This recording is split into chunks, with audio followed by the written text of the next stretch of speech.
Hello my dear students, Gayatri Vidya Mandir उच्च माध्यमिक विद्यालय सांचौर जिला जालौर के हमारे इस YouTube चैनल पर आप सभी का एक बार फिर से स्वागत है। प्रिय विद्यार्थियों, आज हम कक्षा 10 के विषय गणित अध्याय 3 द्विघात बहुपद, कौन सा द्विघात बहुपद का उदाहरण नंबर 3 सीखेंगे। जैसे देखिए बच्चों, इसमें दिया है बहुपद, द्विघात बहुपद है हमारा f(x) बराबर 4√3 x square plus 5x minus का 2√3 के शून्य के ज्ञात कीजिए तथा शून्य को एवं गुणांकों के बीच संबंध की सत्यता की जांच कीजिए। अब देखिए बच्चों, हमें इस द्विघात बहुपद के शून्य के ज्ञात करने के बाद शून्य तथा गुणांकों के बीच संबंध की सत्यता की जांच करनी है, राइट। अब देखो यहाँ पे ये एक्स स्क्वायर का गुणांक a का मान कहलाता है, x का गुणांक b का मान कहलाता है और इस सामने से बचता है ये हमारा अचर पद कहलाता है। देखिए हमारा द्विघात बहुपद है ये, इस द्विघात बहुपद की ax square plus bx plus c से तुलना करने पर सबसे पहले क्या करेंगे, इसकी बहुपद की हम इस द्विघात बहुपद की इस बहुपद से तुलना करेंगे। तो देखो बच्चों, ये एक्स स्क्वायर ये रहा और यहाँ एक्स स्क्वायर गुणा 4√3 है और यह एक्स स्क्वायर a, इसका एक का मान कितना है 4√3, इसलिए a बराबर यहाँ क्या आ गया 4√3। bx यानी x का गुणांक b है और ये x गुणांक 5 है, तो b बराबर यहाँ कितना है 5 और c ये अचर पद है, c बराबर माइनस का 2√3 है। अब हम क्या करेंगे बच्चों, इसके शून्य ज्ञात करना सिखाएंगे। कल भी आपको सिखाया था 4√3 x square plus 5x minus 2√3।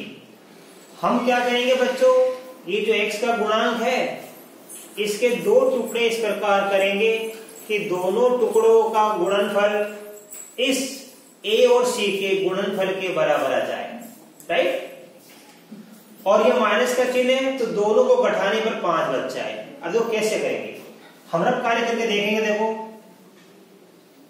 ये a और ये c, ध्यान देना, दोनों को गुणा करेंगे, इस a और c का गुणा, a और c का गुणा करके देखेंगे, a गुणा c, ये a का मान ये c का मान, इसको गुणा करके देखेंगे।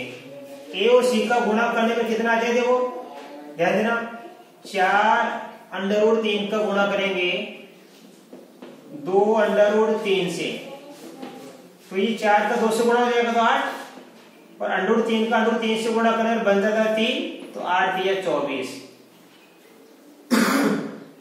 तो इसका गुणा करने पर आ गया कितना 24। तो दो गुणा करने पर देखो हमारे पास AC, इन दोनों का गुणा कितना है 24। अब इसके दो टुकड़े इस प्रकार करेंगे, गुणा करने 24 आ जाए और घटाने पर ध्यान देना, घटाने में बच जाए 5। तो ये हमारे पास देखो गुणा करने पर कितना आना चाहिए 24 और घटाने में बचना चाहिए 5। दो तरीके में आपको सिखाऊंगा कि ये इस x के गुणा के टुकड़े कैसे करते हैं। ये तो आपको समझ में आ गया। इस x के गुणा के दो टुकड़े इस प्रकार करेंगे कि दोनों का गुणा इसके और इसके गुणा के बराबर आ जाए, और ये माइनस का चिन्ह तो घटाने पर 5 आ जाए और प्लस का चिन्ह तो जोड़ने पर 5 आ जाए। देखो बच्चों कैसे करेंगे, दो तरीके। ये गुणा वाली जो संख्या हमारी, इसके करेंगे हम सर्वसंभव गुणनखंड। इसमें किस किस का भाग जाता है, देखो इसमें 1 का पूरा भाग जाता है, 2 का भाग जाता है, 3 का भाग जाता है, 4 का, 6 का, 8 का, 12 का और 24 का। इस 24 के हमने सर्वसंभव लिख दिए गुणनखंड। दो तरीके सीखना, मैं इससे भी सिखाऊंगा और इससे भी सिखाऊंगा, जो तरीका आपको लगे पसंद वो कर लेना। इस 24 के सर्वसंभव यानी इन सभी संख्याओं का भाग इसमें पूरा पूरा जाता है। अब हम क्या बनाएंगे, जोड़े।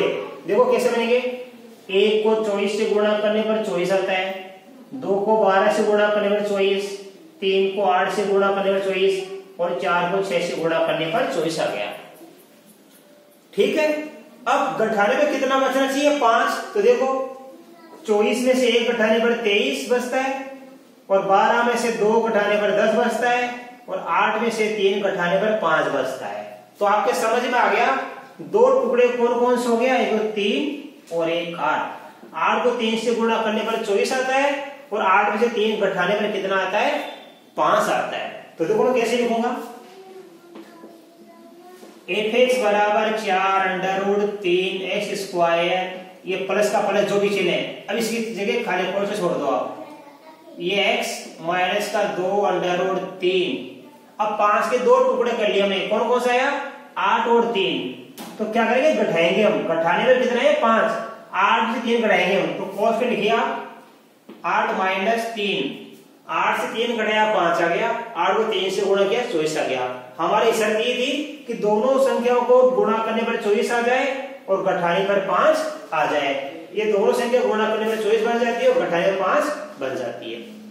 एक तरीके से मैंने आपको ये सिखा दिया कि सर्वसंभव गुणनखंड से आप हल कर लेना, 2 टुकड़े आपको प्राप्त हो जाएंगे। देखो यहाँ पे इन सब का गुणा ये 24 हो रहा है, 24 को 1 से गुणा करने पर, 12 को 2 से गुणा करने पर, 8 को 3 से गुणा करने पर, 6 को 4 से गुणा करने पर 24। घटाने 5 आएगा कब? 8 में से 3 घटाने 5 आता है, तो ये टुकड़ा इसमें फिट हो गया। दूसरा तरीका और है, हम 10 तक की गिनती लिख लेंगे, कम से कम 10 तक की। ठीक है, अब ध्यान देना हमारे पास क्या घटाने पर 5 आना चाहिए, तो आप घटाने देखो यहाँ पे घटाने का चिन्ह लगा दो आप। ठीक है, जोड़ने में 5 आता है या प्लस का चिन्ह होता, तो जोड़ने में 5 आता है या प्लस का चिन्ह लगा देता। अब देखो हम घटाएंगे, इन संख्याओं को कितने में से घटाएं कि 5 बच जाए। 1 को घटाएंगे 6 में से, 2 को घटाएंगे 7 में से, 3 को घटाएंगे 8 में से और 4 को घटाएंगे हम यहाँ 9 में से और 6 को घटाएंगे हम, देखो ध्यान से, ये 5 है, 5 10 में से, ये 5 बच रहा है। तो देखो 6 में से गया 5, 7 से 2 गया 5, 8 से 3 गया 5, 9 से 4 गया 5, 10 से 5 गया 5, ऐसे बन जाती है गिनती। हमको देखो यहाँ घटाने पर 5 बच रहा है सभी में, और गुणा कितना लाना है? गुणा लाना 24। अब 6 को 1 से गुणा करने पर 6, 7 को 2 से गुणा करने पर 14, 8 को गुणा 3 से करने पर आता है 24। तो ये टुकड़ा फिट हो गया। तो आप ऐसे भी कर सकते हो और वैसे भी कर सकते हो टुकड़े, ये टुकड़े करना मैंने आपको सिखा दिए। ठीक है, अब आप देखिए इसके शून्य ज्ञात करने के लिए इस सवाल को आगे करेंगे हम।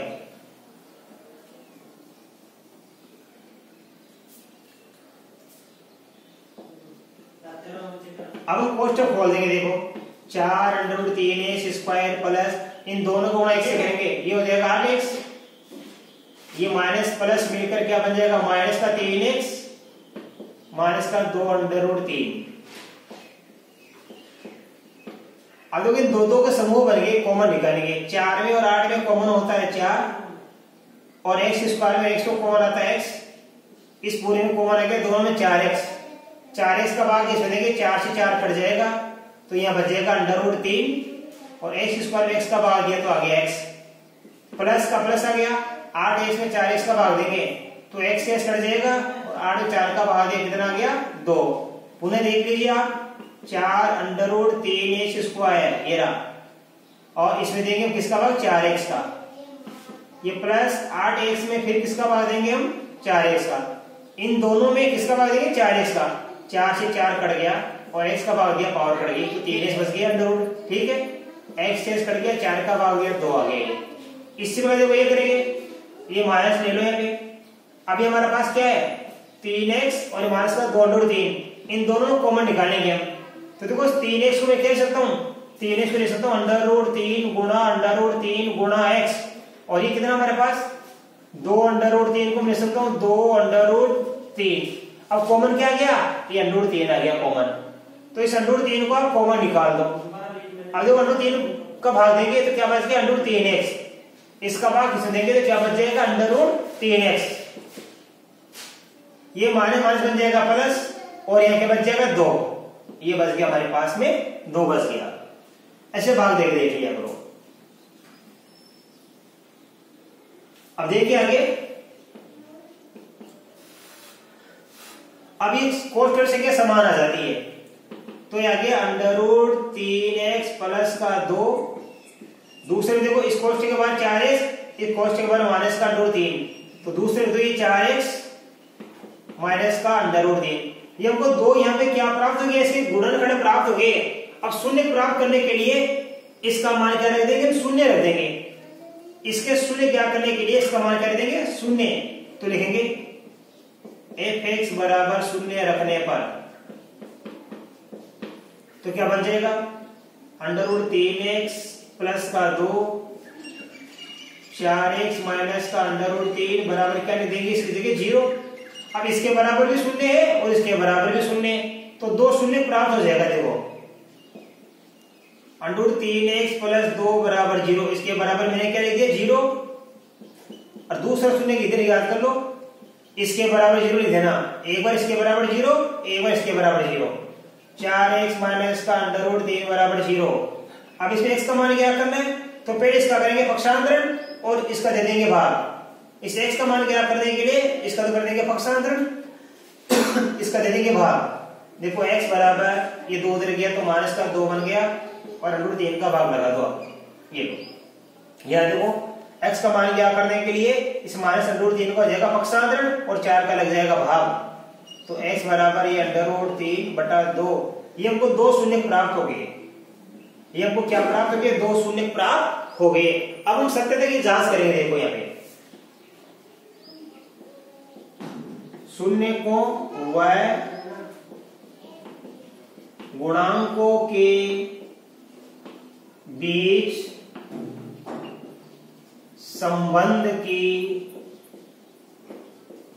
सत्यता की जांच करेंगे। हम दो तरीके से करेंगे, एक बार योगफल का सूत्र लगा के शून्यकों का योगफल का, एक बार शून्यकों का गुणनफल। तो देखो कैसे करेंगे, शून्यकों का योग बराबर माइनस का b/a, यही तो होता है। अब शून्य मान लो ये दो हमारे पास, ये क्या है माइनस का 2/√3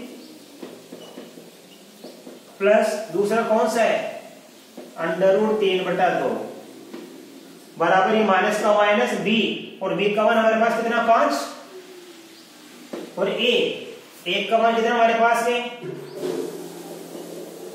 4√3। तो लिख दिया हमने शून्यकों का योगफल का सूत्र माइनस b/a। अब देखिए हम इसको करेंगे लसक लेके। इसका लसक क्या लिया हमने, ध्यान देना, ये 4√3 आ गया, ठीक है। अब देखो इस 4√3 में इसका भाग देंगे, तो इसमें इसका भाग देंगे तो ये √3 कट जाएगा, क्या बच जाएगा 4, और 4 को -2 से गुणा करेंगे तो ये -8 हो जाएगा। अब इसमें इसका भाग देंगे 4 का, तो क्या बच जाएगा √3 को √3 से गुणा करने में क्या आता है साधारण की 3। √3 को √3 से गुणा करने में क्या आता है साधारण 3। अब देखो यहाँ पे ये बराबर क्या लिखा माइनस का 5/4√3। देखिए -8 + 3 तो माइनस का 5 बच जाएगा। 8 से 3 घटा दो आप बटा 4√3, ये माइनस का 5/4√3। तो बताओ ये शून्यकों का योग माइनस b/a के बराबर आया कि नहीं आया, ये हमारी जांच हो गई सत्यता की।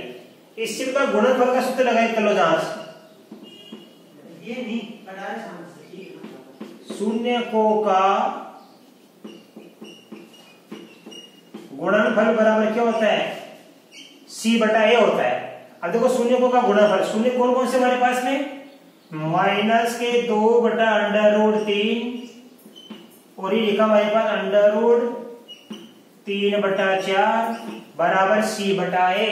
c में क्या लिखा माइनस का 2/√3, ठीक है, और a का मान क्या लिखा है 4/√3, 4/√3। अब देखो हल करेंगे, √3 से √3 गया, 2 एकम 2 और 2 दूनी 4, तो क्या आ गया माइनस का 1/2।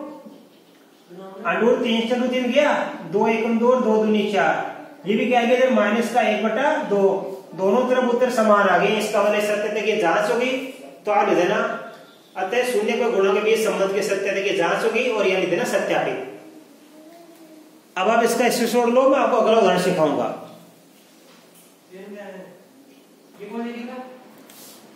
अब देखिए बच्चों, परीक्षा में ऐसा एक सवाल आता है छोटा सा, एक द्विघात बहुपद ज्ञात कीजिए जिसके शून्यकों का योगफल बराबर 1/4 व गुणनफल बराबर -1 है। तो द्विघात बहुपद कैसे ज्ञात करेंगे, मैंने आपको सूत्र लिखाया था, ध्यान देना।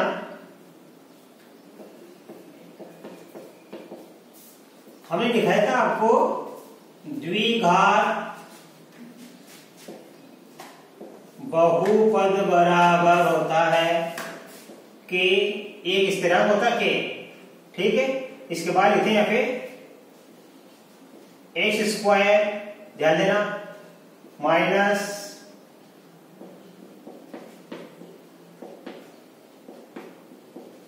मूलों का योग x प्लस मूलों का गुणनफल, ये होता है। आप कह नहीं लिखो तो भी यहां से लिख देना, कोई फर्क नहीं पड़ता है, ध्यान देना। x² माइनस मूलों का योग x प्लस मूलों का गुणनफल, इससे भी आपका उत्तर आ जाएगा। देखो ये लो, बड़ा सरल सवाल है, छोटा सा सवाल है। अब देखो यहाँ पे लिखना आप x², ये माइनस मूलों का योग, मूलों का योग कितना है 1/4, ये x का x प्लस मूलों का गुणनफल क्या दिया है -1, ये -1। अब देखिए x² minus 1/4x minus plus मिलकर क्या बनेगा -1, ठीक है। अब देखिए आप ध्यानपूर्वक, हमको प्राप्त हो गया x² माइनस 1/4x -1, ठीक है। तो देखिए आप यहां लिख देना k एक स्थिरांक है, ये k लिख देना, इसका मान स्थिर होता है, कोई फर्क नहीं पड़ता है।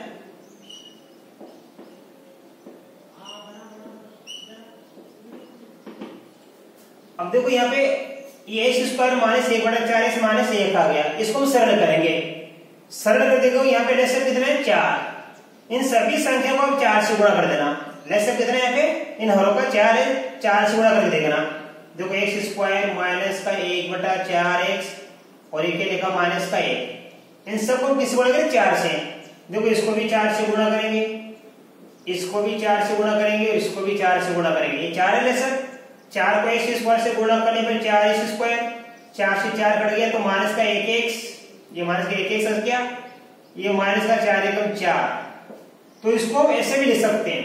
अब क्या हट जाएगा यहाँ पे लास्ट में, इतना करने के बाद ये बटा की संख्या आ गई, तो आप क्या कर सकते हो, इसको हम लेसर से गुणा करके हल कर लेंगे, इन सभी को लेसर से गुणा करके हल कर लेंगे। तो ये क्या प्राप्त हुआ, 4x² माइनस का x माइनस का 4, ये हमारा द्विघात बहुपद हमको प्राप्त हो गया। इसका स्क्रीनशॉट ले लीजिए बच्चों, मैं एक और सवाल सिखा दूं आपको। देखिए शून्यकों का योग व गुणनफल क्रमशः 4 और -1 है, ये शून्यकों का योग है, ये शून्यकों का गुणनफल है। द्विघात बहुपद ज्ञात कीजिए। देखो कैसे क्या करेंगे, द्विघात बहुपद बराबर के x² माइनस मूलों का योग x प्लस मूलों का गुणनफल, ये सूत्र याद करें ना, मूलों का गुणनफल। अब देखिए बच्चों के का के, ध्यान देना, x² का x² माइनस मूलों का योग कितना है 4, तो इस मूलों का योग की जगह लिख देना 4, x का x प्लस मूलों का गुणनफल कितना है -1, मूलों का गुणनफल -1 है। के का के अभी आ जाएगा x² माइनस का 4x प्लस और माइनस लेकर -1, ठीक है। तो ये आ गया के x² माइनस का 4x माइनस का 1, अर्थात हमारा द्विघात बहुपद क्या प्राप्त हो जाएगा। इसलिए द्विघात बहुपद f(x) मान लो आप, बराबर क्या प्राप्त हो गया, ये लिख देना, ये तो स्थिरांक होता है, x square minus 4x minus 1, ये आंसर आ गया। ठीक है बच्चों, तो आज हमने आपको ये 3 सवाल सिखाए और आशा कर सकता हूँ बड़े अच्छी तरीके से समझ में आए होंगे। इसके बाद कल हम प्रश्नावली 3.1 के सवाल हल करना सीखेंगे। धन्यवाद।